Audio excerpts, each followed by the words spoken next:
আজ আমরা অষ্টম শ্রেণীর দ্বিতীয় অধ্যায় শুরু করব, যেখানে আছে পাইচিত্র। এর আগে প্রথম অধ্যায়ে তোমাদের আছে পূর্বপাঠের পুনরালোচনা, অর্থাৎ যেগুলো তোমরা ক্লাস 7-এ শিখে এসেছো। সেই জন্য আমি ওখানে আপাতত যাচ্ছি না, পরে সুযোগ হলে সেগুলো করিয়ে দেবো। তো দেখো, সরাসরি ঢুকে যাচ্ছি পাইচিত্রে। পাইচিত্র কথাটা তোমার কাছে নতুন, তোমাদের কাছে। তার আগে আমি একটু বলে দিই, তোমরা এর আগে একটা ক্লাসে শিখেছো স্তম্ভ লেখচিত্র শিখেছিলে। কেমন এই জিনিসটা আমি একটুখানি বলি। তোমাদের কাছে বিভিন্ন রকম কাঁচা তথ্য থাকতো। হয়তো বলতো তুমি সোমবারে অঙ্ক করেছো 10টি, মঙ্গলবারে করেছো 15টি, বুধবারে করেছো 12টি। এরকম একটি তথ্য দিত হয়তো একটা সপ্তাহের, তোমাদেরকে স্তম্ভ লেখচিত্রের মাধ্যমে এটাকে প্রকাশ করতে হতো। যেমন তুমি হয়তো যেমন করতে সোমবার এটা 10টা, মঙ্গলবার 15টা, বুধবার 12টা। এরকম একটি লেখচিত্রের মাধ্যমে তোমরা সেটা প্রকাশ করতে। এটাকে বলা হতো স্তম্ভ লেখচিত্র। কিন্তু পাইচিত্রটা হচ্ছে, এটাও একটা পরিসংখ্যান তোমার কাছে থাকবে। সেই পরিসংখ্যান অনুযায়ী তোমাকে সেটাকে একটা বৃত্তের কেন্দ্রীয় কোণে পরিণত করতে হবে। বৃত্তের কেন্দ্রীয় কোণ আমরা জানি, অর্থাৎ একটা বৃত্তে তার যে কেন্দ্রবিন্দু তার চারপাশে কোণ থাকে 360 ডিগ্রি। সেই 360 ডিগ্রি কোণকে আমাদের পরিসংখ্যানের মান অনুযায়ী ভাগ করতে হবে। করবার পরে একটা বৃত্ত আঁকতে হবে এবং সেই ভাগ অনুযায়ী প্রত্যেকটা ভাগে ভাগ করে করে দেখাতে হবে যে কোন জিনিসটা কতটা আছে। মনে করে এরকম থাকলো, তুমি সোমবারে এতগুলো অঙ্ক করেছো, মঙ্গলবারে এতগুলো, বুধবারে, তখন এখানে আর সংখ্যায় থাকবে না, এটাকে বৃত্তের কোণে পরিণত করতে হবে। তো আমরা এইভাবে কোনো বৃত্তের কেন্দ্রীয় কোণকে ভেঙে ভেঙে আমার যে কাঁচা তথ্যগুলো দেওয়া থাকবে সেইগুলো আমি যখন সাজাতে পারবো সেটাকে বলা হবে পাইচিত্র। অর্থাৎ এই বৃত্তকলায় পরিণত করা হলো পাইচিত্র। একটা অঙ্কে আমি আসবো সরাসরি, যেখানে আসলে তোমরা সহজেই বুঝতে পারবে যে কীভাবে কী হলো। তোমরা বইতে দেখবে এই চ্যাপ্টারে অনেক রকম অঙ্ক আছে, মোটামুটি সবই ধরন একই। একটা টাইপের অঙ্কই এখান থেকে সাধারণত পরীক্ষায় আসে। একটা করে দিলে তোমরা বাকিগুলো বুঝতে পারবে কেমন করতে হবে। তো আমি একটাই করে দেবো, দেখবে তোমরা সেটা ফলো করবে, বাকিগুলো করে ফেলবে। কাছে বই রেখো, পেজ নাম্বার 30 পেজে চলে এসো। 6 জায়গার অঙ্কটা একবার পড়ো। এখানে বলছে অষ্টম শ্রেণীর দুটি বিভাগের ছাত্রছাত্রীরা অবসর সময়ে কী কী বিষয় পছন্দ করে তার একটি তালিকা তৈরি করছি। তো দেখো তালিকাটা দিয়ে দিয়েছে। এখানে আছে পছন্দের বিষয় কোনগুলো আর ছাত্রছাত্রীর সংখ্যা এখানে দেওয়া। দেখো গান পছন্দ করে 20 জন, কবিতা 25 জন, নাচ 27 জন, নাটক 28 জন, ছবি আঁকা 20 জন। বলছে এই তথ্য থেকে মোট ছাত্রছাত্রীর কত অংশ কোন বিষয়ে পছন্দ করে হিসাব করি। তাহলে একটা অংশে একটা প্রকাশ করতে হবে, অংশ বলেছে, এবং প্রতিটি বৃত্তকলা কেন্দ্রীয় কোণ খুঁজি এবং সেই অনুযায়ী পাইচিত্র তৈরি করি। দুটো কাজ, একটা হচ্ছে এই ছাত্রছাত্রীর সংখ্যা থেকে বের করতে হবে কত অংশ কোন বিষয়ে পছন্দ করে, অর্থাৎ ভগ্নাংশে প্রকাশ করে একটা ব্যাপার থাকছে, তারপরে সেইটাকে নিয়ে সাজাতে হবে পাইচিত্রে। তাহলে আমি অঙ্কটি করব, তোমরা বইটা পাশাপাশি রাখবে। কেমন? প্রথমে আমি একটা ছক করে নেব। ছকটা কেমন হবে একটু দেখো।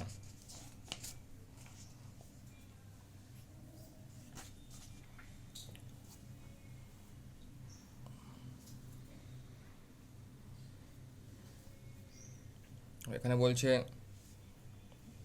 পছন্দের বিষয়,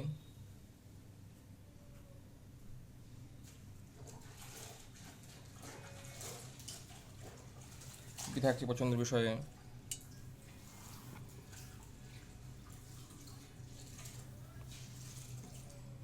গান, তারপর কবিতা, তারপর নাচ,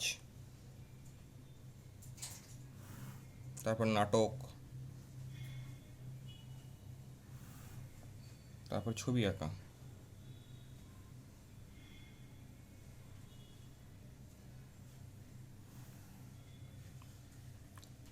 হলো তো? এবার দেখো পছন্দের বিষয় এগুলো হলো। এবার ছাত্রছাত্রীর সংখ্যা,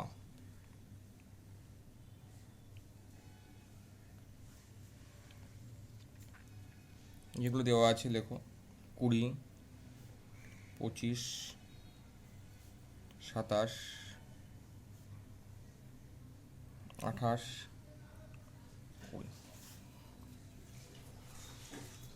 তাহলে মোট কতজন ছাত্রছাত্রীর তথ্য আমরা পেয়েছি, তাহলে এটা যোগ করতে হবে। আমি প্রথমে একটু করে রাখি একটা জায়গায়, মোট ছাত্রছাত্রীর সংখ্যা।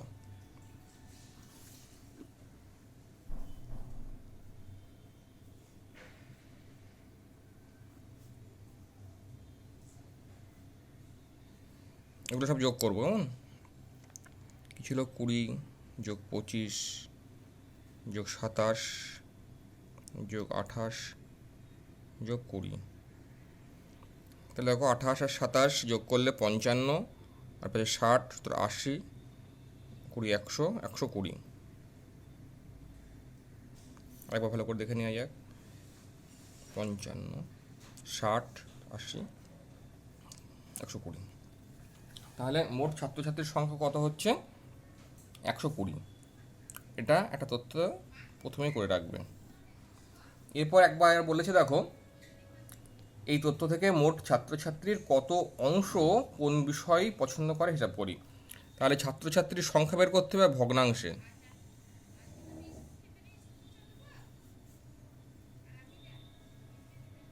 ভগ্নাংশে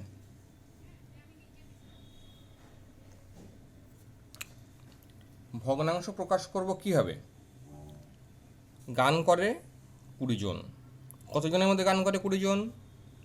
120 জনের মধ্যে গান পছন্দ করে 20 জন। তাহলে 20/120 ভগ্নাংশ প্রকাশ করছি। দেখো ভাগ করার সময় কাটাকাটি করা যায়। 20 একে 20, মানে 60, তাই তো? একইভাবে কবিতা পছন্দ করে 25 জন। কতজনের মধ্যে? 120 জনের মধ্যে। কাটাকাটি করব। 5 5 25, 5 2 10, 4 5 20। তাহলে 5/24। একইভাবে 27/120। দেখো 3 9 27, 3 4 12, 0, 9 40। 28 জন পছন্দ করে নাটক। কতজনের মধ্যে? 120 জনের মধ্যে। কাটো।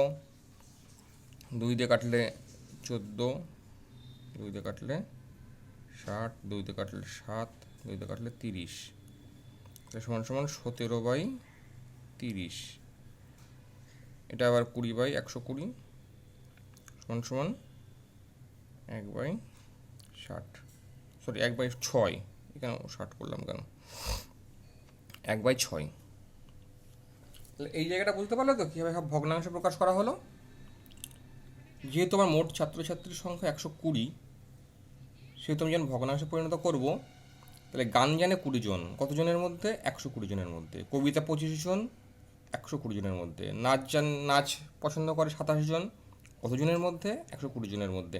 এইভাবে কাটাকাটি করে আমরা ছাত্রছাত্রীর সংখ্যাগুলোকে ভগ্নাংশে প্রকাশ করলাম, যে কত অংশ ছাত্রছাত্রী গান করতে পছন্দ করে, কত অংশ কবিতা বলতে পছন্দ করে, কতজন নাচ করতে পছন্দ করে, নাটক, ছবি আঁকা। একই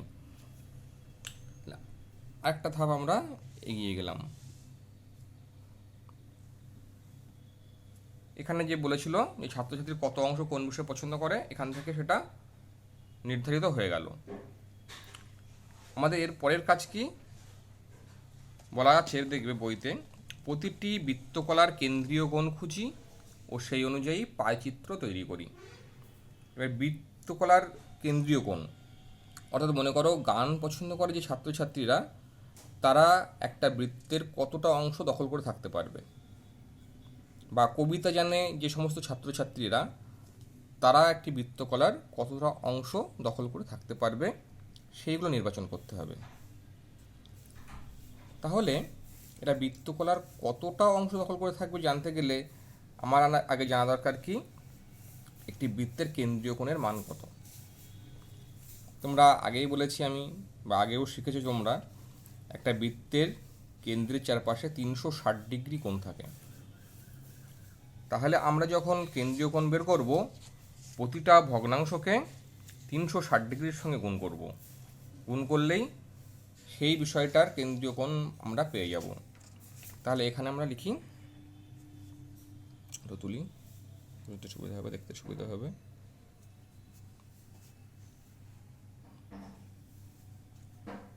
কেন্দ্রীয় কোণ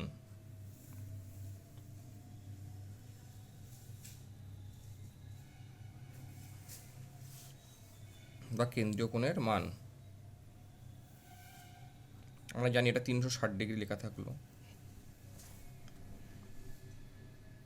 দেখো এইবার তাহলে আমি গান জানে এটা কেন্দ্রীয় কোণে কতটা পাবো, 360 ডিগ্রি গুণ 1/6। এটা ভালো করে বুঝবে। গান জানে কত অংশ ছাত্রছাত্রীরা, 1/6 অংশ, তাই তো? তাহলে তাদের কেন্দ্রীয় কোণের মান কতটা হবে? কেন্দ্র কোণ টোটাল হচ্ছে 360 ডিগ্রি, আর গান জানা ছাত্রছাত্রীর কত অংশ আছে, 1/6 অংশ। তাহলে তারা কতটা জায়গা দখল করে থাকবে? তারা 300, মানে কেন্দ্রীয় কোণ 360 ডিগ্রি, সেই 360 ডিগ্রির 1/6 অংশ দখল করে থাকবে। ওই জন্য 360 ডিগ্রি সঙ্গে তার যে ভগ্নাংশ সেটা গুণ করতে হবে। কাটাকাটি করে দেবে, 6 দিয়ে কাটলে 6 6 36, 60 ডিগ্রি। একইভাবে এসো, কবিতা জানা ছাত্রছাত্রীর সংখ্যা ভগ্নাংশ প্রকাশ করলে 5/24 হয়। তাহলে কেন্দ্রীয় কোণ হচ্ছে 360 ডিগ্রি। তাহলে এই কবিতা জানা ছাত্রছাত্রীরা বৃত্তকলার কতটা অংশ দখল করে থাকবে? তারা 360 ডিগ্রির 5/24, তাহলে 360 ডিগ্রির সঙ্গে 5/24 গুণ করে দাও। কাটাকাটি করো, 12 দুগুণে 24, 3 12 36, 0, আবার 2 দিয়ে কাটো, 15 হয়, 5 15 75 ডিগ্রি। একইভাবে এটা 360 ডিগ্রি গুণ এর ভগ্নাংশ 9/40 আছে, কেটে দাও, 40 আর 360 9 হয়, 9 9 81 ডিগ্রি। এটাতে চলে এসো, 360 ডিগ্রি গুণ 17/30 কত হয়, 12 হয়, তাই তো? তাহলে গুণ করে দাও, 4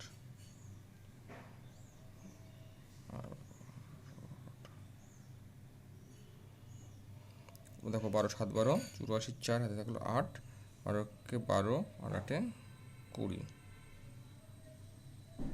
এই অঙ্কটা কোথাও একটা মনে হচ্ছে, সরি, এখানে 17 লিখে ফেলেছিলাম। এখানে দেখো 17 নয়, এখানে 7, কিন্তু ভুল করে আমি 17 লিখেছি। একটু খেয়াল করবে যে এখানে 7 হয়েছিল, কিন্তু লেখার সময় ভুল করে 17 লেখা হয়ে গেছে। কেমন? এটা কিন্তু 7 বরং 84 ডিগ্রি এখানে, ওই জন্য সন্দেহটা তৈরি হলো। আচ্ছা, এখানে আবার এসো, 360 ডিগ্রি গুণ 1/6, কাটাকাটি করো, 6 6 36, 60 ডিগ্রি। তাহলে আমরা সব কটা কেন্দ্রীয় কোণের মান পেয়ে গেলাম। দেখো, তাহলে এই জায়গাটা ঠিক করে বুঝতে পারছো তো, কেন্দ্রীয় কোণের মানটা কীভাবে বেরোলো? কেন্দ্রীয় কোণ যেহেতু 360 ডিগ্রি, সেহেতু আমরা গান জানা, কবিতা জানা, নাচ জানা প্রত্যেকটা বিভাগের ছাত্রছাত্রীদের ভগ্নাংশগুলো বের করেছিলাম। তাহলে আমরা যখন প্রত্যেকটা বিভাগকে বৃত্তকলায় পরিণত করতে যাব, আমাদের দেখতে হবে যে তারা বৃত্তকলার কত ডিগ্রি কোণ দখল করে থাকবে। সেই জন্য মোট কোণের পরিমাণকে তাদের যে অংশ আছে সেই অংশগুলো দিয়ে ভাগ করেছি, দিয়ে দেখো আমরা প্রত্যেকটা বিভাগের কেন্দ্রীয় কোণে কতটা দখল করে থাকবে সেগুলো বের করতে পেরেছি। তাহলে বিষয়বস্তুটা আরেকবার একটু বুঝে নাও। আমাদের দেওয়া থাকছে পছন্দের বিষয় এবং কতজন করে সেই বিষয়গুলোতে পছন্দ করে সাজিয়ে নিলাম। তার আগেই তোমরা লিখে রাখবে এখান থেকে আমরা ছাত্রছাত্রীর সংখ্যাগুলো পাচ্ছি। তাহলে মোট কতজন ছাত্রছাত্রী হচ্ছে 120 জন, সেটা প্রথমে যোগ করে রাখবে। এরপরের কাজ কি, আমার ছাত্রছাত্রীর সংখ্যা ভগ্নাংশে পরিণত করতে বলেছে। কোনো ব্যাপারই নয়, আমার গান জানে কতজন বা গান পছন্দ করে কতজন, 20 জন। কতজনের মধ্যে, 120 জনের মধ্যে। তাহলে 120 দিয়ে ভাগ করে দেবো 20কে, 1/6 পেয়ে যাব। একইভাবে কবিতা জানে 25 জন পছন্দ করে কতজনের মধ্যে, 120 জনের মধ্যে। তাহলে কবিতা জানা ছাত্রছাত্রীদের সংখ্যাটাকে ভগ্নাংশে পরিণত করা গেল। এইভাবে আমরা মোট ছাত্রছাত্রীর সংখ্যাটা দিয়ে ভাগ করে দেব প্রত্যেকটা বিভাগের ছাত্রছাত্রীর সংখ্যাকে, তাহলে ভগ্নাংশটা পেয়ে যাব। আর যখনই ভগ্নাংশ পেয়ে গেলাম তখনই আমরা আসব কেন্দ্রীয় কোণের বৃত্তকলায় কতটা অংশ দখল করে থাকবে সেটা বের করার জন্য। তাহলে আমরা জানি কেন্দ্রীয় কোণের মান 360 ডিগ্রি। তাহলে প্রত্যেকটা ক্ষেত্রে ছাত্রছাত্রীর সংখ্যা যে ভগ্নাংশে আমরা পেয়েছিলাম সেই ভগ্নাংশ সংখ্যা দিয়ে 360 ডিগ্রির সঙ্গে গুণ করে দিলে আমরা প্রত্যেকটা ক্ষেত্রে কেন্দ্রীয় কোণের মান পেয়ে যাব। এটা নিশ্চয়ই বোঝা গেল, এটা নিয়ে কারো দ্বিমত নেই। তোমরা যখন এই অঙ্কটা করবে, দেখো দাগ নম্বরটা দেওয়া হয়নি, 6 দাগ। এই জায়গাটা কিন্তু তোমরা করবে না, এটা আমি তোমাদের বোঝানোর জন্য প্রথমে একটু বলেছিলাম, এটা কিন্তু করবে না। আমি লাল কালি দিয়ে বাইরে রাখছি। এই লাল কালির উপরে বাইরে যে এই ছবিটা এঁকেছি, এই যে তোমাদের বোঝানোর জন্য এটা এঁকেছি, এটা এঁকেছিলাম যে পাই চিত্র বোঝানোর জন্য, আর এটাকে স্তম্ভ লেখচিত্র, ঠিক আছে? এটা হচ্ছে স্তম্ভ চিত্র। তো এইটা বা এইটা, এই দুটো জিনিস কিন্তু তোমাদের এই অঙ্কটা যখন টুকবে করবার কোনো দরকার নেই, কেমন? শুধু এখান থেকে শুরু করবে, এই যে এখান থেকে শুরু হবে। এখনও শেষ হয়নি, একটু বাকি আছে। এইবারই হলো আসল কাজটা, যে পাই চিত্রটা তৈরি করা। অর্থাৎ একটা বৃত্তের মধ্যে কে কতটা স্থান দখল করে থাকবে সেটা আমরা নির্ণয় করব। করার ক্ষেত্রে প্রথমে একটা বৃত্ত আঁকতে হবে। তার আগে এটা লিখে নিই, পাই চিত্রে প্রকাশ।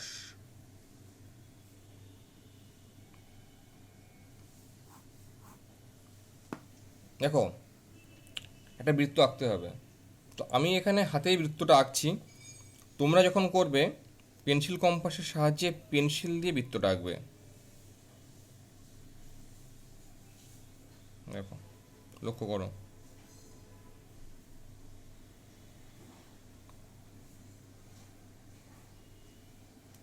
ধরলাম এটা হচ্ছে কেন্দ্রবিন্দু, তাহলে এর চারপাশে 360 ডিগ্রি কোণ হবে। এবার দেখো, তোমরা যখন এটা করবে তোমাদের কাছে কিন্তু চাঁদা রাখতে হবে, কারণ চাঁদার সাহায্যে কোণগুলোর মান বসাতে হবে। আমি এই মুহূর্তে আমার কাছে চাঁদাটা না থাকায় বা পেন্সিল কম্পাস না থাকায় আমি হাতেই করছি, তোমাদের বোঝাচ্ছি। তোমরা কিন্তু বাড়িতে অবশ্যই পেন্সিল কম্পাসের সাহায্যে বৃত্ত আঁকবে এবং চাঁদার সাহায্যে কোণগুলোর মাপ নির্ণয় করবে। তোমরা চাঁদার সাহায্যে কোণ আঁকতে শিখেছো, দেখো কীভাবে করবে। প্রথমেই এই যে কেন্দ্রীয় বিন্দু, এটাকে একটা রেখা দিয়ে যে কোনো বৃত্তের যে কোনো একটা জায়গার সঙ্গে মিশিয়ে দেবে, তাহলে একটা রেখা হলো। এবার চাঁদাটাকে এই বিন্দুতে ধরবে, মানে এই একটা সরল রেখার উপরে যদি কোণ আঁকতে হয়, তোমরা যেভাবে কোণ আঁকো ঠিক সেইভাবে কোণ আঁকবে। চাঁদার পয়েন্টটাকে এখানে বসাবে, রেখাটা এই রেখার সঙ্গে মেশাবে, মিশিয়ে দেখবে 60 ডিগ্রি মান কোথায় যাচ্ছে। এরকম এই বৃত্তের উপর তো তোমাদের তখন আসবে না, দেখা যাবে চাঁদাটা আরও উঁচুতে থাকবে, এইরকম জায়গায় হয়তো একটা 60 ডিগ্রি সেই মানটা আসছে, তখন সেখানে একটা তোমরা বিন্দু দেবে, দিয়ে এই বিন্দুটা আর সেই বিন্দুটা ধরে যোগ করে দেবে। কেমন দেখবে এরকম জায়গায় চলে আসবে, এরকম এর মানটা হলো 60 ডিগ্রি।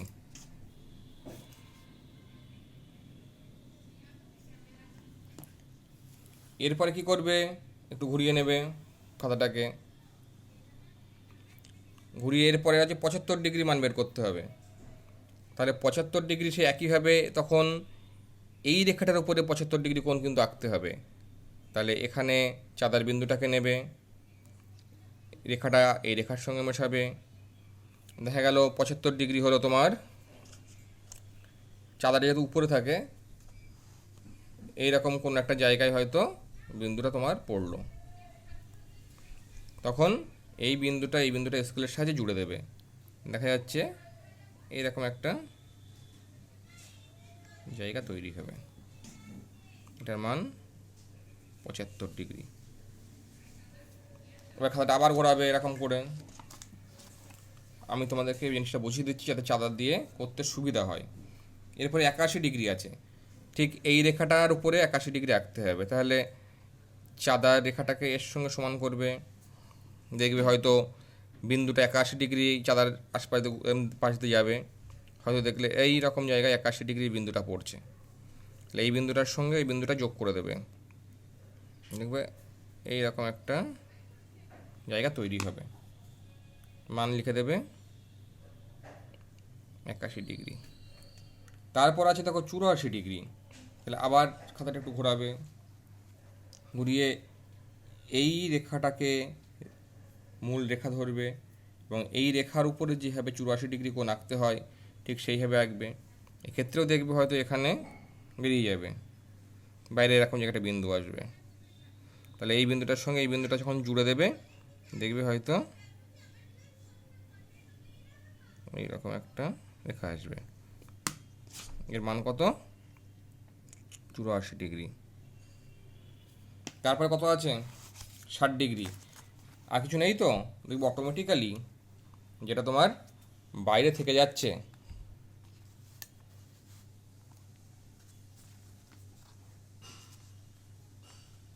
দেখো অটোমেটিক্যালি তোমার যেটা বাইরে থেকে যাচ্ছে, যেটা বাড়িতে থেকে যাচ্ছে সেটা 60 ডিগ্রি হবে।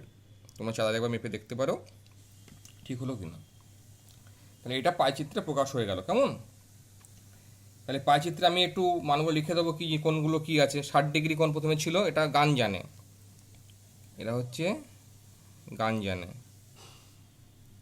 আচ্ছা, তারপরে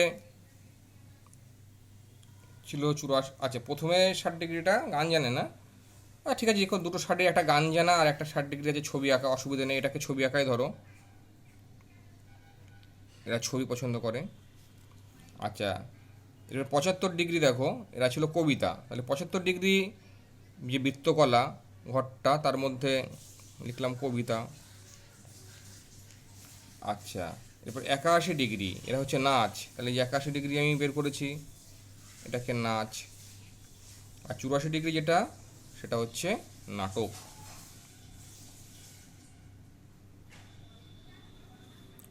তাহলে এই যে একটা বৃত্তকলায় পরিণত হয়ে গেল। ছবি আঁককে যে 60 ডিগ্রি, মানে ছবি আঁকা ছাত্রছাত্রীর সংখ্যা আমরা 60 ডিগ্রিতে পেয়েছি, তাই তো। দুটো বোঝাচ্ছি আমি, দেখো গান জানে সেই সমস্ত ছাত্রছাত্রী যতগুলো সংখ্যা আছে তাদের কেন্দ্রীয় কোণের মান 60 ডিগ্রি, তাহলে 60 ডিগ্রির মধ্যে প্রকাশ হয়ে গেল। একইভাবে নাচ জানে 81 ডিগ্রি, তাহলে 81 ডিগ্রি এই যে এতগুলো ছাত্রছাত্রী নাচ জানে, একটা বৃত্তকলার মধ্য দিয়েই আমরা প্রকাশ করলাম যে কতজন ছাত্রছাত্রী কোন কোন বিষয় পছন্দ করে। তাহলে এতটা অংশ ছেলে মেয়ে পছন্দ করে নাটক করতে, এতটা অংশ ছেলে মেয়ে পছন্দ করে গান করতে, এতটা অংশ কবিতা বলতে, এতটা অংশ নাচ করতে। তাহলে তোমরা নিশ্চয়ই বুঝতে পেরেছো কীভাবে এই অঙ্কগুলো করতে হয়। এটা কিন্তু আমি আবারও বলছি যে পেন্সিল কম্পাসের সাহায্যে গোলটা করবে এবং চাঁদার সাহায্যে এই কোণগুলো তৈরি করবে। এরপরেও যদি কোনো অসুবিধা থাকে সেটা বলবে আমাকে। দেখো তোমাদের বইতে আমি আরও একটা অঙ্ক এভাবে দেখিয়ে দিচ্ছি, করবো না, তোমরা দেখে নাও। এটা বাড়িতে করবে, বাড়ির কাজ। দাগ নাম্বার 4 বলছে পঞ্চম শ্রেণীর বার্ষিক মূল্যায়নের শুভম বিভিন্ন বিষয়ে যে নম্বর পেয়েছে তার মোট নম্বরের উপরে শতকরার হিসাব দেওয়া হলো। এই তথ্যটির পায়চিত্র তৈরি করি আর প্রতিটি বৃত্তকলার কেন্দ্রীয় কোণ নির্ণয় করি। দেখো, প্রাপ্ত নম্বর বাংলায় 15, ইংরেজিতে 20, অঙ্কে 30, পরিবেশে 15, শারীরিক শিক্ষায় 20। তাহলে মোট নম্বর কত আছে? 20 আর 15 35, আর 30 65, 65 আর 20 85, আর 15 100। তাহলে মোট নম্বর কত হচ্ছে? 100। তাহলে এর পরের লাইনটা, পরেরটা কী হবে? যে ভগ্নাংশে, প্রাপ্ত নম্বর ভগ্নাংশে। তখন কীভাবে হবে? বাংলায় কত পেয়েছে ভগ্নাংশে প্রকাশ করতে হবে, 15/100 কাটাকাটি করবে। ইংরাজিতে 20/100, অঙ্কে 30/100, পরিবেশে 15/100, শারীরিক শিক্ষা হাতের কাজে 20/100 কাটাকাটি করে বিভিন্ন রকম ভগ্নাংশ তোমরা পাবে। তারপরে কী হবে ছকটা? যে কেন্দ্রীয় কোণে অংশে পরিণত করি 360 ডিগ্রি। তাহলে বাংলায় যে নম্বরটা পেয়েছে সেটা কেন্দ্রীয় কোণে কতটা অংশ দখল করে থাকবে? 360 ডিগ্রির সঙ্গে গুণ করব বাংলায় প্রাপ্ত নম্বরের যে ভগ্নাংশটা পেয়েছিলাম সেই ভগ্নাংশটা দিয়ে। ইংরেজিতে প্রাপ্ত নম্বরের যে ভগ্নাংশটা পেয়েছিলাম আগের ছকে সেই ভগ্নাংশটা দিয়ে। এইভাবে প্রতিটা বিষয়ের ভগ্নাংশে যেগুলো পেয়েছি সেইগুলো দিয়ে 360 ডিগ্রিকে যখন আমি গুণ করব তখন প্রত্যেকটা বিষয়ের কেন্দ্রীয় কোণের মান পাবো, যারা বৃত্তকলার কতটা অংশ দখল করে থাকবে সেটা প্রকাশ করছে। তারপরে একইভাবে এই বৃত্ত আঁকবো। বৃত্ত এঁকে দেখা গেল বাংলায় কতটা আছে, বাংলায় বেরোলো হয়তো 30%, 30 ডিগ্রি। তাহলে 30 ডিগ্রি এঁকে নিলাম। তারপরে ইংরাজিতে হয়তো বেরোলো 40 ডিগ্রি, 40 ডিগ্রিতে আঁকলাম। যেভাবে করেছি এই অঙ্কটা একইভাবে এটা করবে। তোমাদের কাজ হলো এই 4 দাগের অঙ্কটা নিজেরা বাড়িতে করে তার ছবি তুলে মানে খাতায় করবে। একই রকম আমি যেভাবে করেছি খাতায় ছবি তুলে আমাকে হোয়াটসঅ্যাপে এই গ্রুপে পাঠাবে, কেমন? তাহলে এটা বাড়ির কাজ।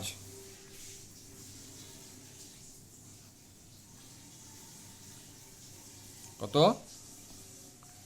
4 নম্বর দাগ, পেজ নাম্বার 29, 4 দাগ। ঠিক আছে, আজকে করবে, কালকে আমাকে পাঠাবে। ঠিক আছে, ডেট দিয়ে দিচ্ছি আমি, 30 তারিখের মধ্যে পাঠাবে, 30/7/2021। ঠিক আছে, থাক আজ এই অবধিই। যেটা আমি করেছি তোমরা হয়তো ভাবছো স্যার করে গেল, আমরা তো দেখে গেলাম, টুকতে পারলাম না। তো চিন্তার কিছু নেই, আমি এইটার যেটা করলাম অঙ্কটা ছবি তুলে তোমাদেরকে পাঠিয়ে দিচ্ছি। ওকে, তাহলে আজকে এখানে শেষ করছি।